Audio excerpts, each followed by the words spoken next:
প্রিয় বন্ধুরা, welcome to exam hell Bangla YouTube channel. বন্ধুরা, তোমরা অবশ্যই জানো গত 2024-এর শেষের দিকে ডব্লিউবিপিএসসি বোর্ডের তরফ থেকে ভিন্ন ভিন্ন জব ভ্যাকেন্সির জন্য অফিসিয়াল শর্ট নোটিফিকেশান কিংবা ইন্ডিকেটিভ নোটিফিকেশান দেওয়া হয়েছিল, যার মধ্যে একটি হচ্ছে ক্লার্কশিপ ভ্যাকেন্সি। তোমরা যারা মাধ্যমিক পাশে রাজ্যের মধ্যে চাকরি পেতে চাও, অবশ্যই এটি একটি তোমাদের সবার জন্য দারুণ অপরচুনিটি। তাই আজকের এই ভিডিওটির মাধ্যমে এই ক্লার্কশিপ নিয়োগ সংক্রান্ত A to Z তথ্য নিয়ে বিস্তারিত আলোচনা করব। তাই অবশ্যই তোমরা ভিডিওটি না টেনে শেষ পর্যন্ত দেখে নাও।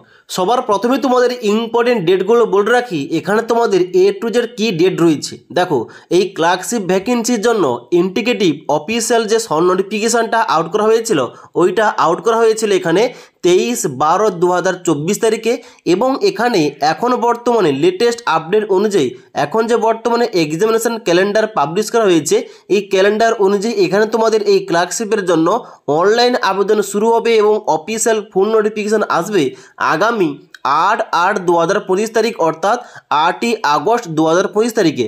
এবার এখানে অনলাইনে আবেদন করা যাবে 29/8/2025 তারিখ পর্যন্ত, যার জন্য তোমাদের পার্ট 1-এর এক্সাম তোমাদের নেওয়া হবে আগামী 28/12/2025 তারিখে।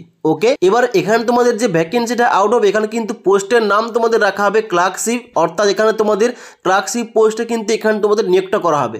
এবার তাহলে এই ক্লার্কশিপের জন্য তোমরা কারা কারা এলিজিবল, কারা কারা আবেদন করতে পারবে দেখো।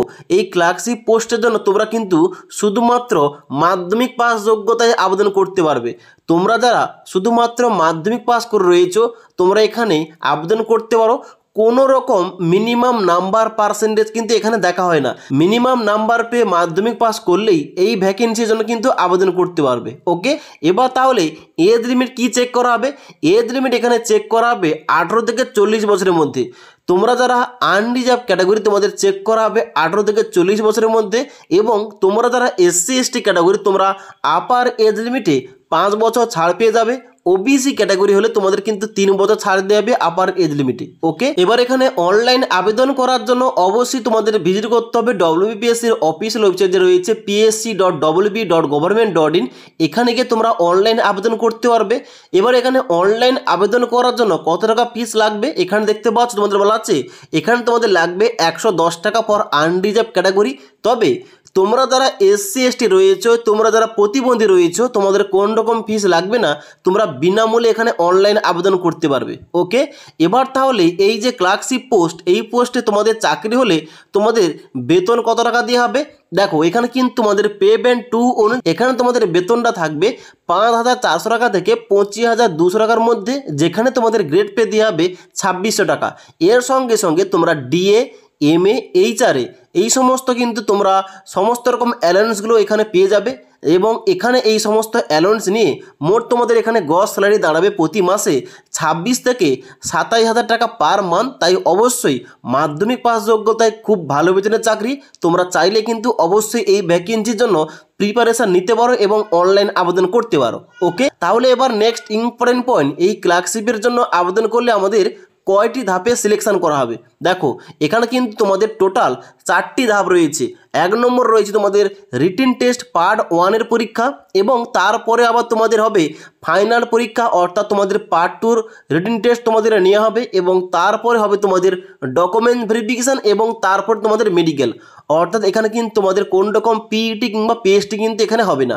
ওকে, জাস্ট তোমাদের লিখিত পরীক্ষা হওয়ার পর ডকুমেন্ট ভেরিফিকেশান হবে এবং তারপরে মেডিকেল এক্সামিনেশান হবে।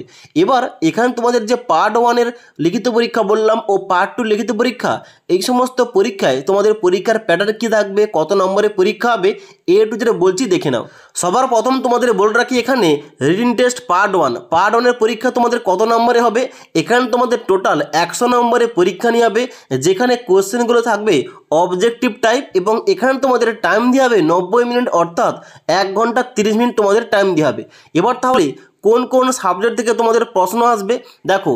এখানে কিন্তু অবশ্যই তোমাদের টোটাল 3টি সাবজেক্ট রয়েছে। প্রথম থাকবে তোমাদের ইংলিশ, যেখান থেকে তোমাদের 30 নাম্বার, জেনারেল স্টাডিজ থেকে তোমাদের 40 নাম্বার, এবং তারপরে এরিথমেটিক কিংবা পাটিগণিত থেকে তোমাদের 30 নাম্বার। অর্থাৎ তোমাদের কিন্তু এখানে 100 নম্বরের লিখিত পরীক্ষা নিয়ে হবে। এই পরীক্ষায় তোমরা পাস করতে পারলে নেক্সট তোমাদের হবে এখানে পার্ট 2 পরীক্ষা এবং এইটাই কিন্তু তোমাদের ফাইনাল পরীক্ষা।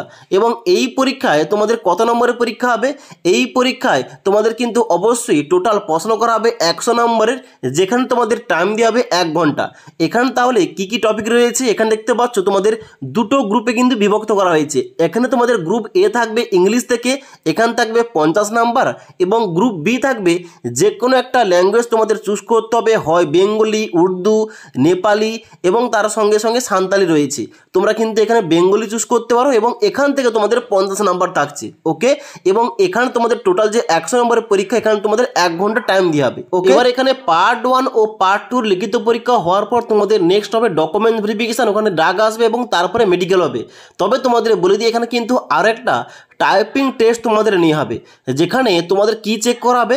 যেখানে চেক করা হবে তোমাদের, তোমরা যদি ইংরেজিতে টাইপিং করতে চাও তোমাদের কিন্তু মিনিটে 20টা সঠিক ওয়ার্ড তোমাদের টাইপিং করতে হবে, এবং তোমরা যারা বাংলায় টাইপ করবে তোমাদের কিন্তু মিনিটে 10টি ওয়ার্ড তোমাদের টাইপ করতে হবে, যেটা কিন্তু অবশ্যই তোমরা প্র্যাকটিস করলে পারবে। ওকে, তো এখানে তোমরা বুঝতে পারছো এখানে কিন্তু রাজ্যের মধ্যে ভ্যাকেন্সি আউট হবে, এবং এখানে তোমাদের কিন্তু অবশ্যই এক্সামিনেশন সেন্টারগুলো কিন্তু আমাদের ওয়েস্ট বেঙ্গলের মধ্যে তোমাদের কাছাকাছি শহরের মধ্যে কিন্তু পড়বে। ওকে, তাই তোমরা যারা রাজ্যের মধ্যে মাধ্যমিক পাস যোগ্যতায় চাকরি করতে চাও, অবশ্যই তোমাদের সবার জন্য একটা দারুণ অপরচুনিটি, তোমরা কিন্তু এই ভ্যাকেন্সির জন্য আবেদন করতে পারো অনলাইনে। ওকে, এবার এখানে তোমাদের যে এক্সাম প্যাটার্নটা বললাম, যে সমস্ত তোমাদের সাবজেক্ট থেকে প্রশ্নগুলো আসবে, এই সাবজেক্টগুলো অনুযায়ী বিস্তারিত সিলেবাস কি রয়েছে, সিলেবাস অনুযায়ী বাংলা ভাষার কি কি বই রয়েছে, এই টপিক নিয়ে তোমরা ভিডিও চাইলে নিচে আমাকে কমেন্ট করতে পারো, তাহলে কিন্তু এই টপিকে একটা স্পেশাল ভিডিও নিয়ে আসবো। তাছাড়া এই জব ভ্যাকেন্সি সংক্রান্ত তোমাদের আর কোন রকম কোয়েশ্চেন কিংবা কোয়ারিজ থেকে থাকলে নিচে আমাকে অবশ্যই কমেন্ট করতে পারো।